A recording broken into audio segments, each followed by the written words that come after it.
안녕하세요. 이 사회에서 분리수거도 안 되는 한 여자를 처단한 40대 여자입니다. 이제 40대 초반이라는 나이에 들어선 전 인생에 두 번 다시 만나지 않았으면 할 어마무시한 쓰레기 같은 사람들을 만났어요. 큰맘 먹고 이 얘기를 들려드리고자 사연을 쓰고 있는 지금도 그 두 인간들만 생각하면 손이 벌벌 떨리고 밥맛이 저절로 떨어질 정도입니다. 인생에 두고두고 남을 두 인간들이 누군지 지금부터 천천히 차근차근 들려드리도록 하겠습니다.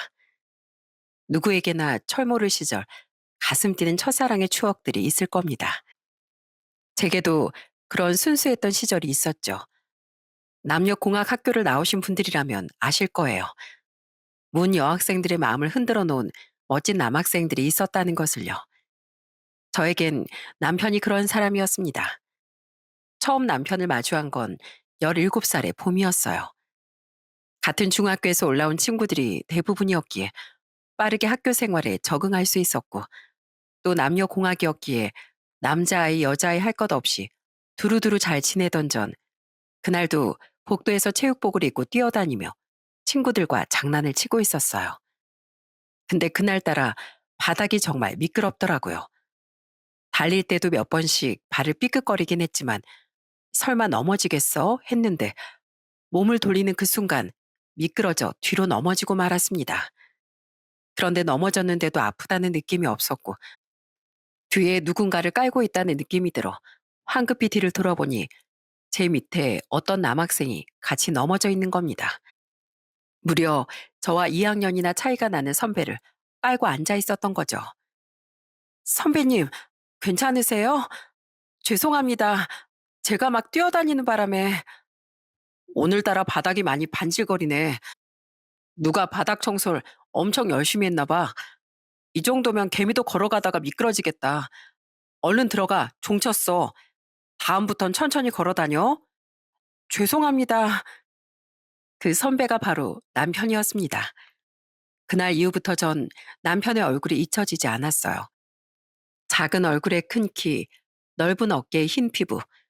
같은 학교니 언젠가 한 번은 마주칠 수 있지 않을까 생각했지만 우연히 만나길 바라면 절대 만나지지 않는다는 말도 있잖아요. 17 사춘기 소녀의 가슴을 두근거리게 만든 남편을 다시 만나는 일은 없었습니다. 그렇게 일주일 정도의 시간이 지나고 1학년들에게 동아리를 결정할 수 있는 시간이 찾아왔습니다. 너무 많은 동아리가 있어서 어딜 가야 하나 고민을 하고 있을 그때 누군가 제게 조용히 동아리 홍보 포스터를 내밀더군요. 그 사람은 다름 아닌 제가 그토록 우연히 만나길 기다렸던 남편이었어요. 일주일 만에 보내? 동아리 고르는 중이야? 네. 우리 봉사 동아리 들어올래? 내가 여기 동아리 부장이야. 매달 보육원이다 동물보호센터 같은 곳으로 정기봉사 다니고 있어. 그렇게 저는 고민할 것도 없이 남편이 있는 봉사 동아리에 가입을 하게 되었습니다. 그렇게 달마다 봉사를 다니며 가장 좋았던 건 남편의 모습을 알아가는 것이었어요. 동물보호센터에 봉사를 가는 날엔 대부분의 강아지들이 남편을 보며 꼬리를 흔들었고 또 보육원으로 봉사를 가면 조그만 아이들이 남편을 향해 두 팔을 벌리고 달려왔어요. 오빠, 보고 싶었어. 형아, 우리랑 술래잡기 하고 놀자. 약간은 어색해하는 저와 동아리 부원들과는 달리 남편은 남자애들과 함께 축구를 하기도 하고 여자애들과는 인형놀이를 해주기도 하면서 즐거운 시간을 보내더라고요. 동아리에서 만나 친해진 3학년 언니는 남편을 향해 이렇게 말했습니다. 성재는 참 신기해. 노는 애들이랑도 잘 지내는 듯 하면서 선은 딱 지키고 공부도 잘하고 저렇게 마음씨까지 따뜻하고 너 친구들 중에선 성재 좋아하는 애들 없니? 네? 없는 것 같은데요. 의외인데? 신입생 여자애들은 꼭 한두 명씩 성재한테 첫눈에 반했다면서 막 방까지 찾아오고 그러거든. 뭐 물론 올해도 한 명 있었지만 혹시라도 성재한테 마음까지 생각하지 마. 중학교 2학년 때부터 지금까지 만나는 여자친구가 있거든. 내가 중학교 동창이라 알아. 여자친구가 있다는 말을 들으니 순간 마음이 확 하고 가라앉는 기분이 들더라고요. 원래 첫사랑은 이루어지지 않는다는 말이 있잖아요. 그 말처럼 저의 첫사랑, 아니 짝사랑은 그렇게 막을 내리고 말았고 자연스럽게 좋아하는 마음은 놓아졌습니다. 그 이후 남편이 졸업을 하고 대학에 진학하게 되면서 자연스럽게 연락이 끊겼고 저도 공부를 열심히 해서 대학에 들어가 졸업 후 병원 원무과에 취업을 했을 때쯤 정말 드라마에서나 볼 법한 거짓말 같은 우연이 제게 찾아왔어요. 그날은 알람을 제대로 듣지 못해 늦잠을 잔 날이었습니다. 여차하면 지각에 제대로 혼나겠다 싶어 머리도 대충 감고 옷도 대충 걸쳐 입은 채로 미친 듯이 지하철역으로 달려갔죠. 그런데 가는 날이 장날이라고 하필 지하철이 연착이 된다는 안내가 붙어 있더라고요. 이미 지하철 플랫폼엔 출근이 늦어져 발을 동동 구르는 사람들로 가득했어요. 와, 진짜 큰일 났네. 이러다 진짜 잘하면 지각하겠는데 어떡하지? 문자라도 남겨놔야 하나? 그렇게 계속 초조해하고 있는데 옆에서 자꾸 누군가가 빤히 쳐다보는 것 같은 시선이 느껴지는 거예요. 뭐지 싶어 옆으로 고개를 돌린 그 순간 저는 깜짝 놀라지 않을 수 없었습니다. 너 성이 맞구나. 저를 옆에서 빤히 쳐다봤던 사람은 다름 아닌 남편이었습니다. 고등학교를 졸업하고 우연이라도 마주친 적이 없던 그 시절의 첫사랑을 13년 만에, 그것도 지각을 앞둔 시점에서 머리도 대충 감고 옷도 대충 입은 아주 꼬질꼬질한 모습을 한 채로 만나게 된 거죠. 반면 남편은 저와는 달리 옛날 모습 그대로더라고요. 이게 얼마만이야? 그동안 잘 지냈어? 학교 졸업하고 나서도 계속 연락할 줄 알았는데 나 좀 서운했다. 사느라고 바빠서 그렇죠 뭐. 학교 다니랴 아르바이트 하랴 또 취업 준비하랴. 그나저나 진짜 오랜만이네요. 여기서 만나게 될 줄은 몰랐는데. 그러니까 그나저나 이 시간에 지하철 타러 온 거 보니까 출근하는 길인 것 같은데 직장이 어디야? 아, 저 동대문 쪽 병원 업무과에서 일하고 있어요. 동대문? 나도 동대문 쪽에서 일하는데 나 공무원 됐거든. 그쪽 동사무소에서 근무하고 있어. 내릴 때 같이 내리면 되겠다. 13년 만에 만난 첫사랑이 공무원이 되어 저와 같은 동네에서 일을 하고 있다는 게 참 신기했어요. 저희는 우연한 만남을 계기로 서로 바뀌어버린 휴대폰 번호를 주고받았고 그렇게 연락을 하게 됐습니다. 같은 동네에서 근무를 하고 있었고 마감 시간도 얼추 비슷했기에 저흰 자주 만나서 밥을 먹기도 하고 또 너무 힘들었던 날엔 같이 근처의 작은 맥주집에서 맥주를 한 잔 기울이며 힘든 일을 털어놓기도 했어요. 그러다 보니 자연스럽게 말을 놓게 됐고 호칭은 자연스럽게 선배에서 오빠로 바뀌게 됐죠. 그 시절의 따뜻한 성격은 그대로였기에 살짝 그 시절처럼 가슴이 두근거렸습니다. 그런데 그 두근거림과 묘한 설렘을 남편도 같이 느낀 것 같았어요. 그렇게 자주 만나 같이 시간을 보낸 지 한 달 정도 됐을 때 남편이 먼저 고백을 하게 됐고 저희는 30대의 나이에 연애를 시작했답니다. 오빠, 그거 알아? 나 고등학생 때 오빠가 내 첫사랑이었다? 뭐? 내가 네 첫사랑이었다고? 근데 왜 난 몰랐지? 그냥 말 그대로 첫사랑이었던 거지. 그때 정희 언니가 말해줬었어. 오빤 오래 만나고 있는 여자친구 있으니까 혹시나 마음이 있다면 접는 게 좋을 거다 하고. 그 소리를 듣고 계속 좋아할 여자가 세상에 어디 있겠어. 바로 마음 접고서 멀리서 오빠가 행복하게 해주세요 하고 빌기만 했지 뭐. 첫사랑은 원래 절대 안 이루어진다는데 비록 13년이 흘렀지만 네 첫사랑은 이루어진 셈이네. 첫사랑의 영광을 누리게 해주셔서 감사합니다. 남편은 본인이 제 첫사랑이었다는 걸 듣고 나선 제게 더 잘해주기 시작했습니다.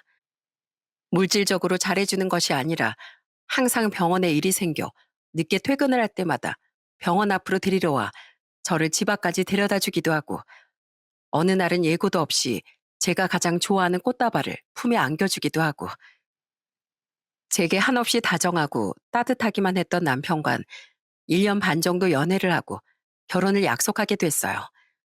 잘 지낼까 안부라도 묻고 싶었던 추억의 첫사랑이 이제 제 남편이 된 것이었죠. 그리고 결혼 허락을 받기 위해 시댁으로 인사를 드리러 간 날, 긴장을 한 것이 무색할 정도로 시부모님은 저를 두 팔 벌려 반겨주셨어요. 어서 와요. 우리 성재랑 고등학교 선후배 사이라고? 네, 맞아요.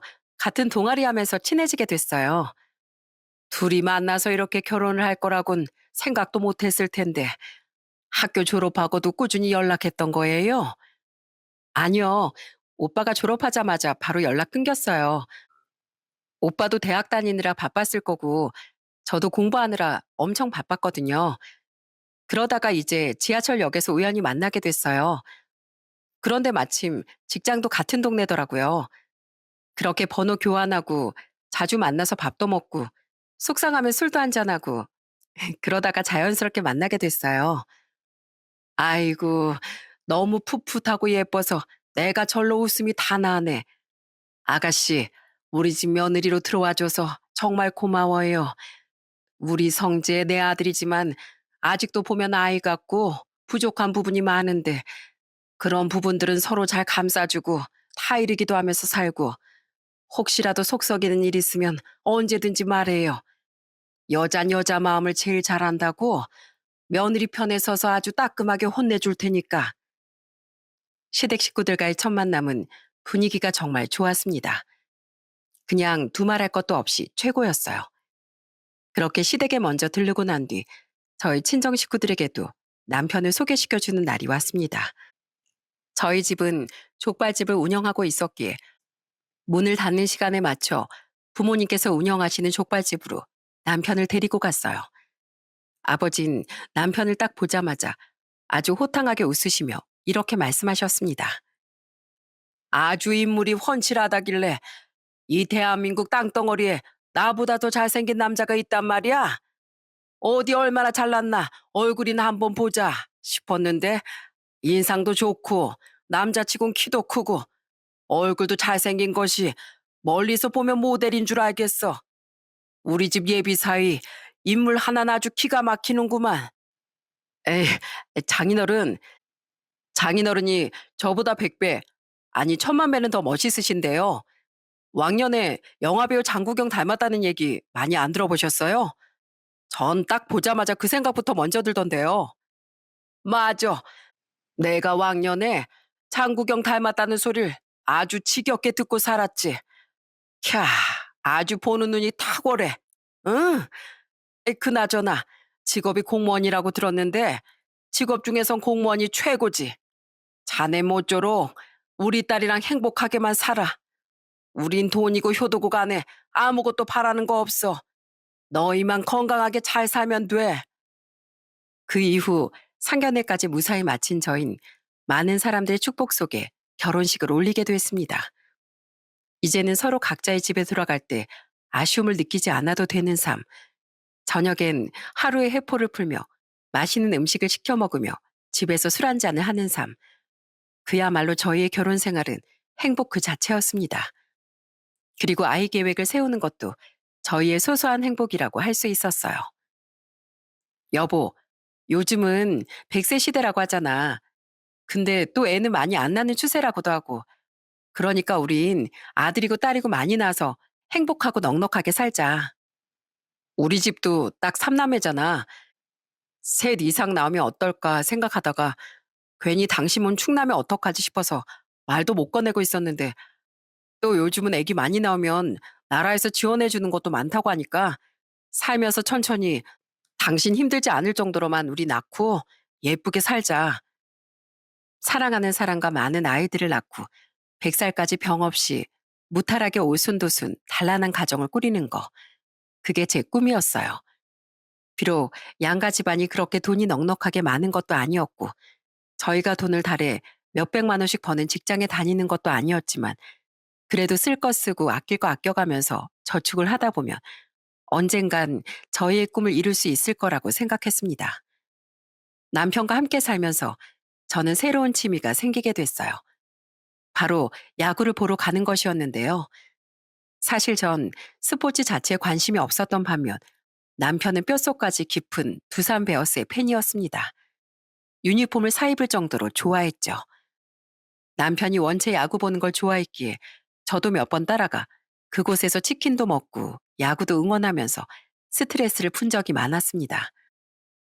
야구 경기를 관람할 때만큼은 스트레스가 확 날아가는 것 같았어요. 이래서 사람들이 스포츠를 좋아하는구나 싶었죠.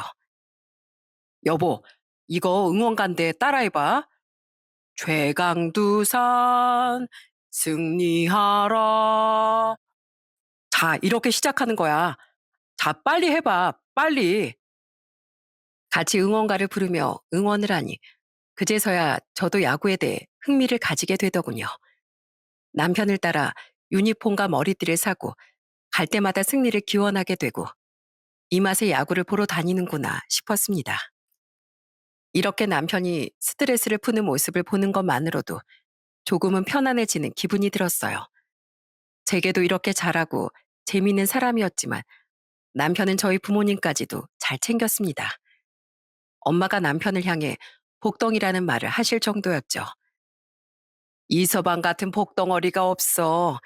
며칠 전에 손님들을 잔뜩 끌고 장모님 맛있는 족발 먹으러 왔습니다 하는데 족발 써는 것부터 시작해서 나르는 것까지 도와주더니 나중엔 앞치마에다가 용돈 하라고 봉투까지 넣어주고 가더라니까.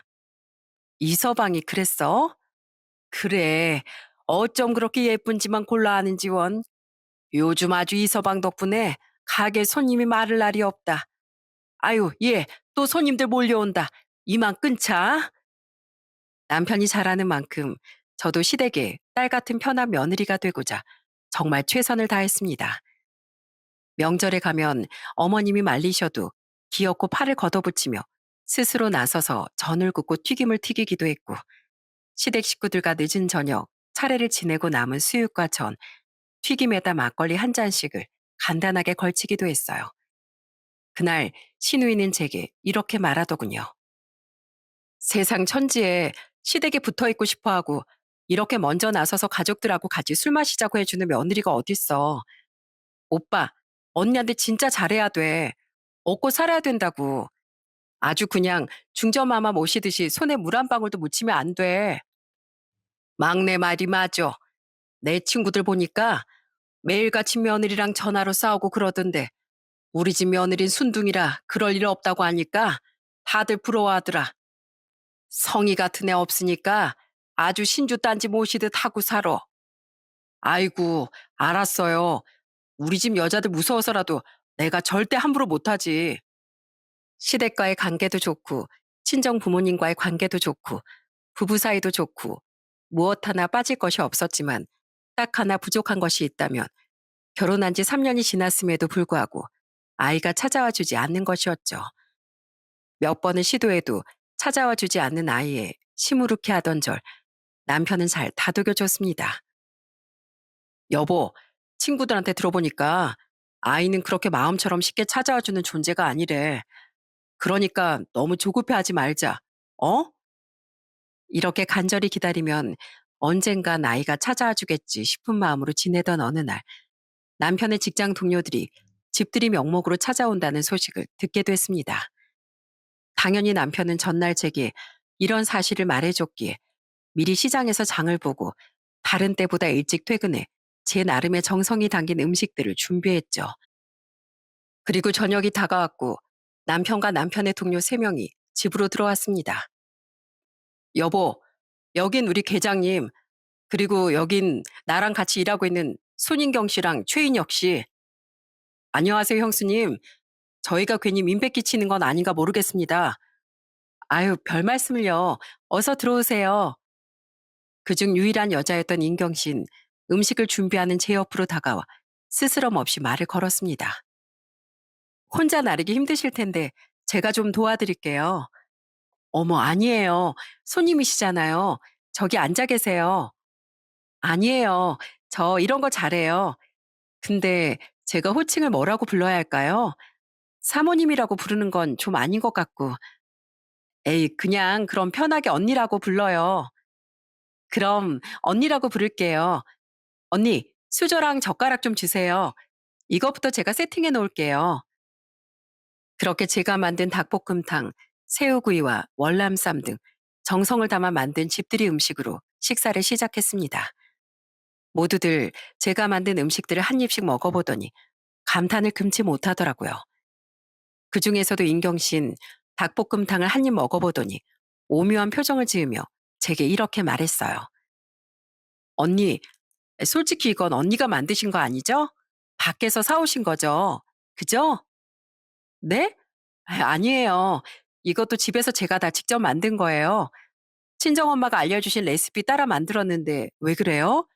맛있어서 그런 거예요? 아님 입맛에 안 맞아서 그런 거예요? 진짜 너무 맛있어서요. 제가 닭볶음탕을 엄청 좋아하거든요. 언니, 저 다음에 이것도 해주실 거죠?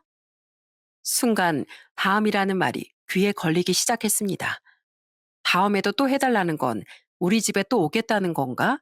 싶은 생각이 들었죠. 인경신 같은 여자가 보기에도 참 밝았고 분위기를 잘 띄울 줄 아는 사람이었습니다. 자, 우리 주임님 집들이 기념으로 짠해요, 짠. 언니도 같이 짠해요. 에이, 저는 괜찮아요.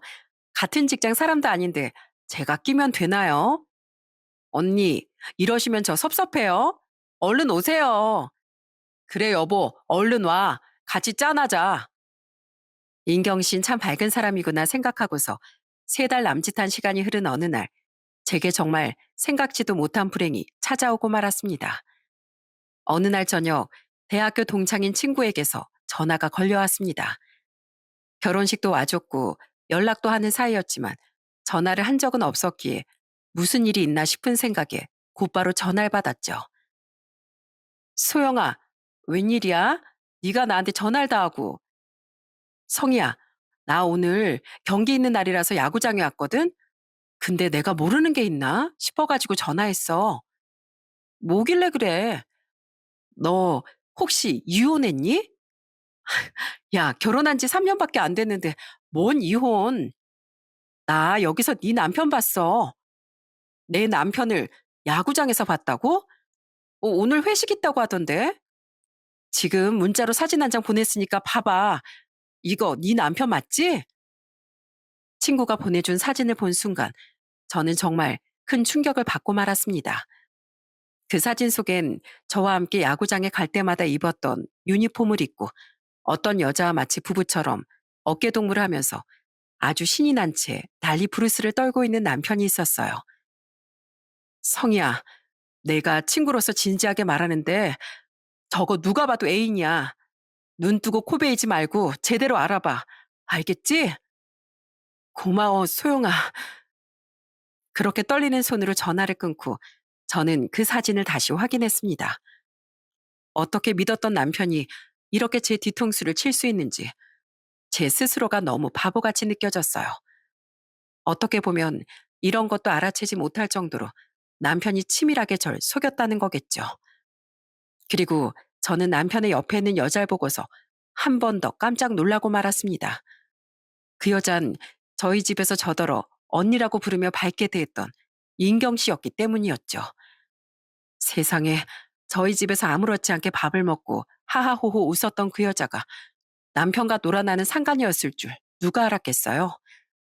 저는 이 사실을 남편에게 절대 티내지 않기로 마음먹었고 11시 무렵쯤 남편은 집으로 귀가했습니다. 저는 생각보다 멀쩡한 남편을 향해 방긋 웃으며 이렇게 말했어요. 생각보다 일찍 왔네. 술도 많이 안 마신 것 같고. 아, 오늘 컨디션이 좀 별로더라고. 그래서 그냥 맥주 한잔하고 안주만 잔뜩 집어먹고 왔어. 그랬구나. 그래, 오늘 회식은 어땠어? 즐거웠어? 동사무소 직원들끼리 하는 회식이 뭐 별거 있겠어? 그냥 술 마시면서 업무 얘기하고 앞으로 민원 처리는 어떻게 해야 더 융통성 있게 잘 처리할 수 있는지 뭐 이런 거 회의하면서 어? 그렇게 술 한 잔씩들 하고 그러는 거지 뭐. 술 마시면서도 업무 얘기를 나눌 정도란 말이야? 다들 직업의식이 대단한데? 술 마시면서도 그런 얘기를 해야 될 정도로 인력이 없어서 고민이야 요즘. 그렇구나.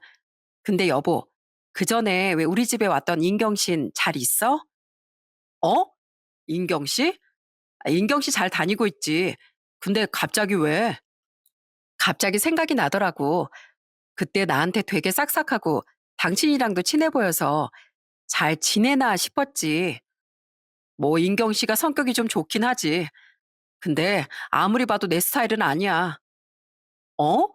누가 인경 씨 당신 스타일이냐고 물어봤어? 난 그런 적 없는데 왜 혼자 난리래? 아니. 그냥 그렇다는 거지. 남편은 그러고서 헛기침을 하며 황급히 욕실로 들어가더군요.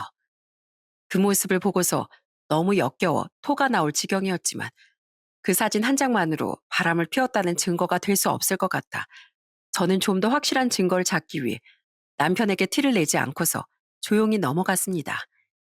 저는 여기에 올라오는 갖가지 사연들을 잘 듣는 애청자인데요. 이런 일이 있을 때면 항상 심부름 센터를 이용하시곤 하더라고요. 비슷한 사연을 들을 때까지만 해도 제게 이런 일이 일어날 줄은 몰랐는데 저도 여기에 사연을 남겨주신 분들처럼 검색을 통해 나름 평점이 좋은 심부름 센터에다가 처음으로 의뢰를 하게 됐습니다. 그리고 거기 직원분께서 제게 이렇게 말씀을 하시더군요. 이렇게 의뢰 주신 분들 보면 100명 중 99명 정도는 전부 바람입니다. 적어도 일주일에서 2주일 정도면 확실한 증거 잡아낼 수 있으니까 너무 걱정하지 마세요. 틈틈이 연락드리겠습니다. 그렇게 심부름센터에 의뢰를 한 저는 그날 이후부터 남편과 한 공간에 있는 것이 너무나도 역겨웠습니다. 정신적인 스트레스가 너무 심한 나머지 홀로 술을 마시는 날들도 늘어갔죠. 그리고 어느 날 저는 남편에게 저를 정말 진심으로 사랑하냐고 물어봤어요. 그런데 그놈이 뭐라고 대답했는 줄 아세요? 그럼 당연히 사랑하지. 난 다시 태어나도 당신이랑 결혼할 거야. 그러니까 나 믿어도 돼. 내가 만약에 당신을 두고 바람피잖아? 그럼 내가 내 손에 장을 지진다. 장을 지져. 그러니까 걱정하지 마. 난 죽어도 당신뿐이니까. 그래, 알았어. 오늘 나 혼자 술 한잔하고 싶으니까 먼저 방에 들어가서 쉬어.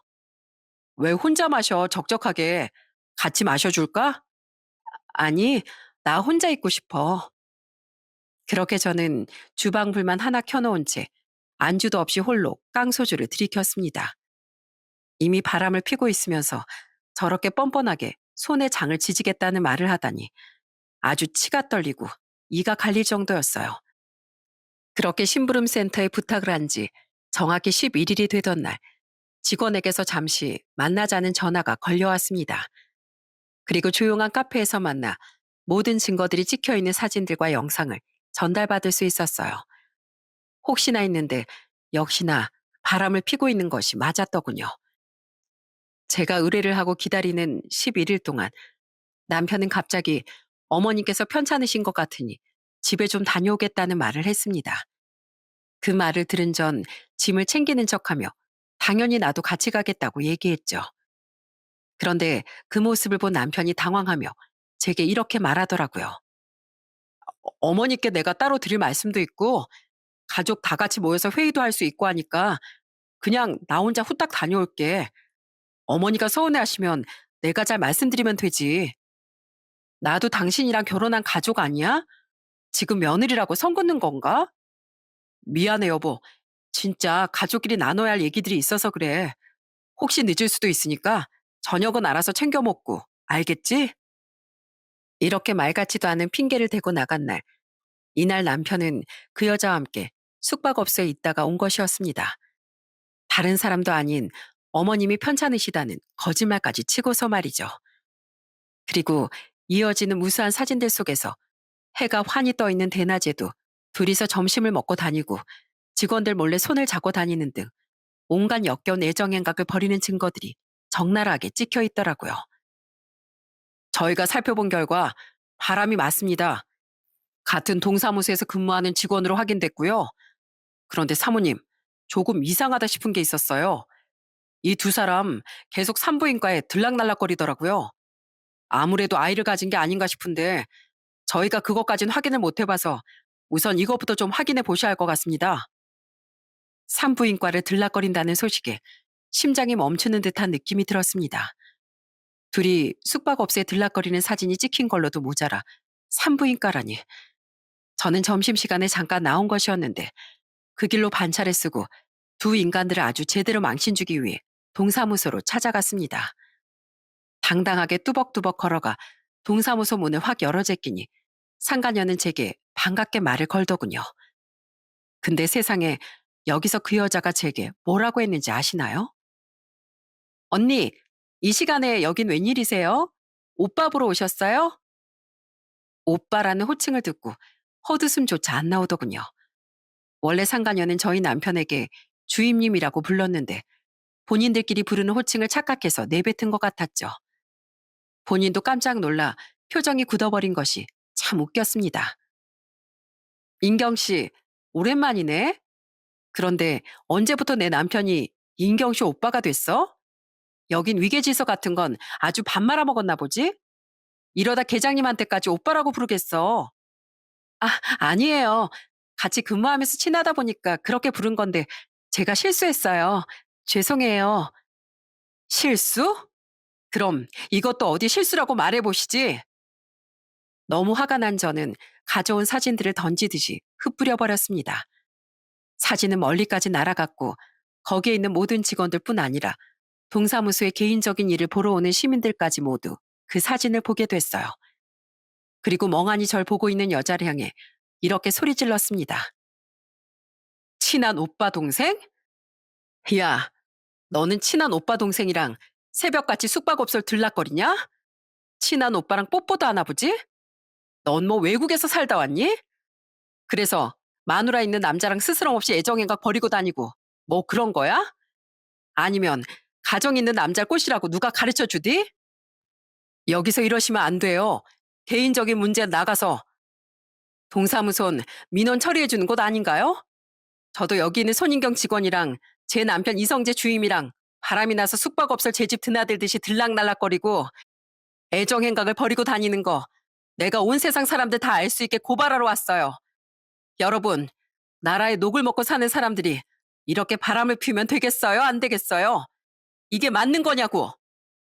그 순간 저 멀리서 남편이 다가오는 것이 보였습니다. 저는 남편을 보자마자 손가락질을 하며 소리를 질렀어요. 저기, 불륜의 주인공 오시네. 이성재 씨 빨리 튀어와. 당신이 주인공인데 이렇게 늦게 등장하면 어떡해? 모두가 남편을 쳐다봤고 남편은 그제서야 상황 파악을 한 듯 절 피해 책상 밑으로 후다닥 숨어버리더군요.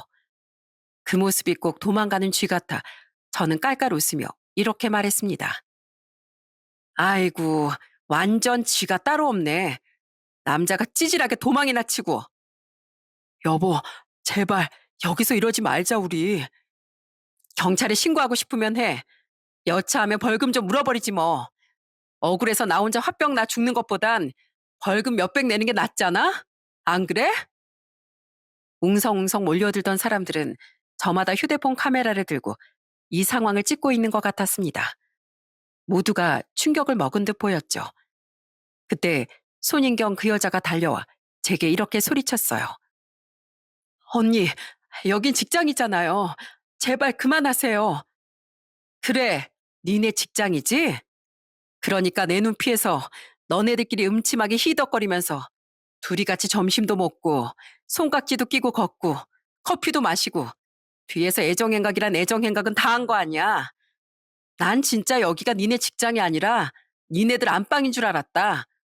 들키게 무섭지도 않디? 나 같았음 간 떨려서라도 못하겠구만. 인경아, 나도 너처럼 좀 살아볼 걸 그랬다. 그 정도 배짱으로 살았으면 지금쯤 자리 하나 차지하고도 남았을 텐데. 여보, 그만해.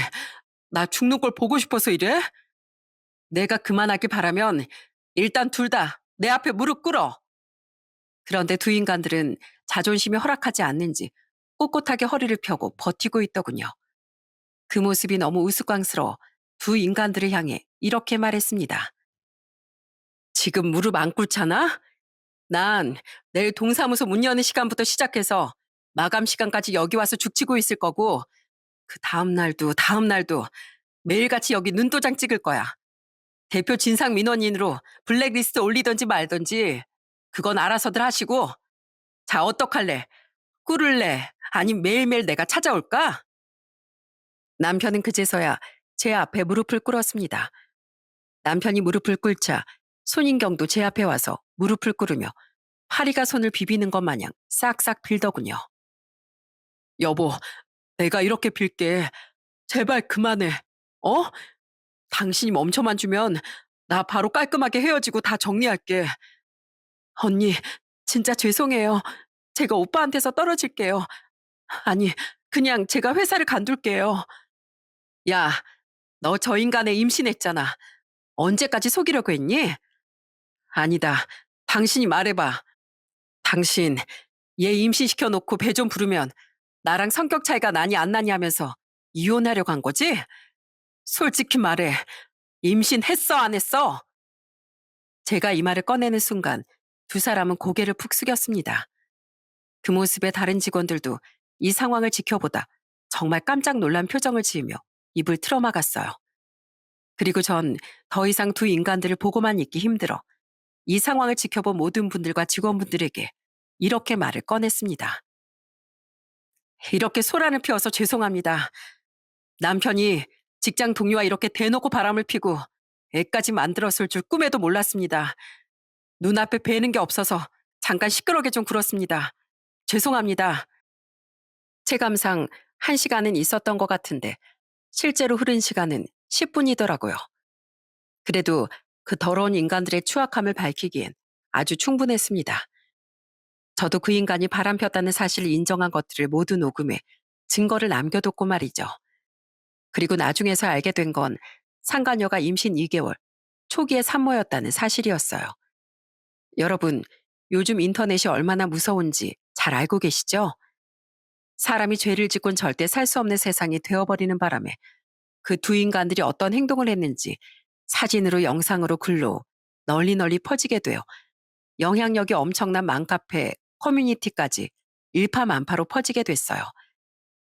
그 덕에 두 사람은 공무원 품위 유지 위반으로 파면되고 말았죠. 그리고 저는 남편과 깔끔하게 이혼을 한 뒤 상간녀에게는 위자료 소송을 걸었고 승소에 위자료 4천만 원을 받을 수 있었습니다. 너무 좋은 분들이셨던 시부모님께선 아들을 잘못 키운 죄라며 제게 미안하다고 눈물을 보이셨고 아버지께선 별말하지 않으시더니 사람을 믿지 못할 세상이 됐단 한마디를 남기셨어요. 이혼녀 타이틀을 달게 되어 부모님께 너무 죄송했지만 부모님은 그런 저를 꼭 끌어안아 주시고선 이렇게 말씀해 주셨습니다. 차라리 더 마음 다치기 전에 끝낸 걸 다행으로 생각하자. 우리한테 미안해할 필요 없어. 부모는 무엇보다 자식 상처 안 받는 게 제일 중요하니까. 사람들이 보낼 시선이 두려워 직장까지 그만두고 한동안은 집에만 있다 보니 원래는 56kg였던 체중이 어느덧 70kg에 육박했어요. 그렇게 망가진 생활을 하던 중 남편에 대한 얘기를 듣게 됐습니다. 이 두 인간들 나랑 이혼한 뒤에 곧바로 살림을 차렸다고 하더군요. 아이를 끝까지 낳을 생각으로 합친 것 같은데 얼마나 기가 차던지. 그 뒤로부턴 두 인간들이 뭐라고 지내는지, 아이는 낳았는지 어떤 소식도 들을 수 없었어요. 그 사이 저도 정신을 차리고서 동네에 있는 한 산부인과로 이직을 했고 운동도 하고 취미생활도 가지면서 그 고통으로부터 벗어나려고 안간힘을 썼습니다. 그렇게 물 흐르듯 4년이라는 시간이 흘렀습니다.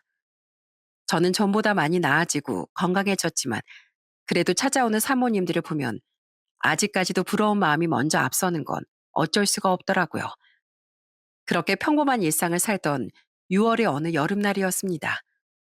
그날도 평소처럼 일을 하고 있는데 누군가 병원에 접수를 하러 찾아왔더라고요. 저희 병원 와보신 적 있으세요? 아니요, 처음이에요. 그러시면 우선 간단한 정보 작성 좀 부탁드려요. 그리고선 고개를 들어 얼굴을 보는데 저는 정말 놀라 까무러칠 뻔했습니다. 그 여자의 정체는 4년 전 절 이혼시키고 임신까지 했던 그 상간이었던 것이었어요. 그런데 더 놀라웠던 건 그 옆에 있던 사람이 제 전 남편이 아닌 새로운 사람이었다는 것이었습니다. 저는 마스크를 쓰고 있었기에 제가 누군진 알아보지 못한 것 같았어요. 접수가 끝난 후 두 사람은 대기실로 걸어갔고 저는 그들을 따라 걸어갔습니다. 꿈에서라도 다시 만나고 싶지 않은 얼굴을 마주하니 저도 모르게 정신이 나가버린 것 같았어요. 저는 그 옆에 조용히 앉아 상간녀에게 인사를 건넸습니다. 안녕하세요, 사모님. 오늘 기본검사 받으러 오신 거예요? 네, 전에 다니던 병원이 있었는데 거기 원장 선생님이 바뀌면서 너무 불친절해가지고 검색해보니까 여기가 괜찮다고 하길래 여기로 왔어요. 사모님이 좋은 사람이 아닌데 다른 사람한테 친절하게 바라면 안 되죠? 안 그래요? 지금 뭐라고 하셨어요? 상간녀가 언성을 높인 그 순간 저는 마스크를 천천히 벗고 상간녀에게 미소를 지어 보였습니다. 그 순간 상간녀의 얼굴이 급속도로 하얗게 질리더니 절 보면서 벌벌 떠는 게 아니겠어요? 그러자 그때 옆에 있던 남자, 그러니까 상간녀의 새 남편으로 보이는 사람이 제 앞을 막아서며 이렇게 말했습니다. 누구신데 저희 와이프한테 이러시죠? 여기도 마찬가지로 정말 불친절하네요. 요즘 산부인과가 원래 다 이런가 봐요? 아, 남편분이셨구나. 죄송해요. 전 또 상간남이라도 되는 줄 알았네요. 지금 무슨 말씀을 하시는 겁니까? 여보, 여기 병원도 마음에 안 들어. 나가자. 야, 어딜 내빼려고? 왜? 남이 쓰던 헌신 꽃신인 줄 알고 주워다 신었더니 영 마음에 안 들디? 그래서 아무도 안 주워간 새 신발 사서 신은 거야? 너도 새 신인 척하면서? 지금 임신한 사람 앞에다 두고 무슨 말씀을 하시는 겁니까? 이거 실례인 거 모르세요? 아, 저는 이래도 돼요. 저 여자가 제 인생을 망쳤거든요. 4년 전에 내 남편한테 꼬리치고 임신해서 나한테 이혼녀 타이틀 붙인 상간녀예요, 제가. 야, 넌 근데 진짜 대단하다. 난 그 인간이랑 3년 살면서 임신이라곤 한 번도 못 해봤는데 넌 벌써 2번이나 성공했네. 야, 넌 진짜 나라에서 상 줘야 돼, 상. 난 누구 덕분에 애 한 번 못 가져보고 이혼녀 꼬리표 달고 살고 있는데. 아이씨, 지금 저분이 하시는 말씀 하나도 빠짐없이 전부 다 사실이야? 당신이 말 좀 해봐. 상간녀는 작게 욕을 중얼거리곤 고개를 푹 숙인 채 아무런 대답을 하지 않았습니다. 그러더니 벼랑간 고개를 들고서 제게 울고불고 아주 소리를 지르며 발악을 하더라고요. 제발 그만 좀 하라고요. 그만. 언제까지 그럴 건데요? 네? 저도 할 만큼 했어요. 시간도 지날 만큼 지났고 미안하다고 무릎도 꿇고 제가 할 수 있는 건 다 했는데 제가 뭘 더 해야 되는데요, 여기서. 뭘 얼마나 더 사지하고 꿇고 살아야 하느냐고요. 제발, 제발 그만 좀 해주세요. 제발요. 저도 너무 괴로워요. 숨도 쉬기 힘들 정도로 괴롭단 말이에요. 상간녀는 머리를 쥐어뜯으며 발악을 했고 상간녀의 새 남편은 맥없이 바닥에 주저앉았습니다. 그렇게 한참을 소리 지르던 상간녀가 혼자 병원을 나서고 그 새 남편이라는 사람은 상간녀를 따라가지 않은 채 제게 많은 것들을 물어봤어요. 아마도 제게 더 듣고 싶었던 것이 있었던 것 같습니다. 저는 과거에 있었던 일들을 들려줬고 상간녀를 고소했던 기록을 모두 보여주며 이렇게 얘기했습니다. 전 남편의 아이를 가진 여자였어요. 그래서 멀쩡하던 우리 가정은 풍비박산이 났고요. 만약 그 아이를 낳았다면 지금쯤 4살 정도 되는 아이를 키우고 있을 거예요. 아이가 있다니 말도 안 돼. 정말 감사합니다. 그리고 혹시 그 고소장 저한테 문자로 보내주실 수 있을까요? 그럼요. 연락처만 남겨주시면 보내드릴게요. 저는 그날 밤 퇴근 후 집으로 돌아가 자세한 내용이 담긴 고소장을 문자로 전송해 줬습니다. 나중에 안 사실이지만 상간녀와 남편은 재혼을 하긴 했지만 단 1년 정도밖에 살지 못한 듯 했어요. 어떻게 보면 당연한 수순이었던 것 같네요. 직장도 잃어 공무원으로서 직위도 박탈당해 할 줄 아는 거라곤 아무것도 없어서 재취업도 못해. 또 아이는 낳아서 양육비까지 감당해야 하니 둘은 하루가 멀다 하고 싸운 모양이더군요. 그리고 결국 하다못해 낳은 아이는 전 시댁에다가 던지듯 맡기고 가버리고 신분 세탁을 한 다음 처녀 행세를 하며 건장하고 멀쩡한 청년을 꼬드겨 임신까지 하게 된 거였어요. 새신랑은 제게 전화를 걸어 감사 인사를 전했습니다. 성희님, 정말 감사합니다. 성희님이 아니었다면 정말 눈 뜨고 코 베었을지도 몰라요. 알아보니까 성희님이 말씀해 주신 것들이 전부 다 맞더라고요. 4살짜리 아이가 있고 전 남편이 있었고 성희님 아니었으면 저는 그대로 불지옥에 빠지고 말았을 거예요. 제가 이 은혜를 어떻게 갚아야 할지 모르겠네요. 뭐라도 살해를 하고 싶은데. 아니요. 살해 같은 거 바라고 말해준 거 아니에요. 저는 그냥 내가 당했던 걸 똑같이 남들이 당하지 않길 바라는 마음에 얘기를 전해준 것 뿐이었어요. 이거 안 겪어본 사람은 얼마나 아프고 괴로운지 모르거든요. 내가 아는 고통이니 남이 겪게 하고 싶지 않았어요. 이제 다 알았을 테니까 현명하게 선택하고 판단하길 바래요. 들어보니 다행히 아직 혼인신고는 하지 않은 상태였습니다. 뱃속의 아이는 이미 5개월 정도 된 상태였고 그 아이가 태어나거든 혼인신고를 하려고 준비를 하고 있었다고 하더라고요. 이건 그냥 조상신이 도운 것이었죠. 그 후 다시 연락이 오기를 나중에 아이가 태어나면 어떻게 해야 하는지 법적으로 많은 자문을 구하러 다니고 있다고 하더군요. 그리고 제게 단호하게 말했습니다. 지금 계속 울면서 저한테 전화가 오고 문자도 오고 이러고 있는데 절대로 2번 다신 안 만나려고 해요. 그리고 뱃속 아이가 제 아이가 맞더라도 그리고 낳는다고 하더라도 저는 제 아이로 절대 안 받아들일 거고 키우지도 않을 겁니다. 냉정해 보이시겠지만 너무 배신감이 커서 견딜 수가 없더라고요. 그래서 미혼모로 살든 가난하게 살든 말든 절대 무슨 일이 있어도 거들떠도 안 볼 거예요. 단호한 그 말투에서 느낄 수 있었어요. 상간녀는 평생을 미혼모로 살아갈 거라는 것을요. 4년이라는 시간이 흐르면서 가슴에 항상 응어리가 맺힌 채로 살아왔었는데 그제서야 조금 풀리는 듯한 느낌이 들더라고요. 그 잠깐의 유혹, 잠깐의 쾌락을 이기지 못해 전 남편도 공무원이란 직업을 잃어버리고서 완전 밑바닥 인생을 걷게 됐고 상간녀도 한 번의 잘못된 선택으로 인해 많은 사람에게 고통을 주고 이 2사람 때문에 고통받지 않은 사람들이 없었습니다. 저도 물론 마찬가지였고 말이죠. 여러분, 제가 이 사연을 쓰게 된 이유는 대부분 온전한 가정을 가지고 계시는 분들이 이 사연을 읽고 계실 거라 생각이 드는데요. 잘못은 때때로 나뿐 아니라 내 주변 사람들까지 괴롭게 만드는 것일 수 있습니다. 간통죄 부활을 간절히 바라는 사람 중 하나로서 나 하나의 잘못으로 모두에게 고통을 주는 것이 바로 외도, 바람이라는 걸 꼭 알아주시길 바라는 마음을 담아 사연을 보내게 됐습니다. 제 사연을 들어주신 분들은 하루하루 희망차고 축복받는 삶을 사시는 분들이 되었으면 좋겠습니다. 짧은 하루 행복만 가득하시길 바랍니다.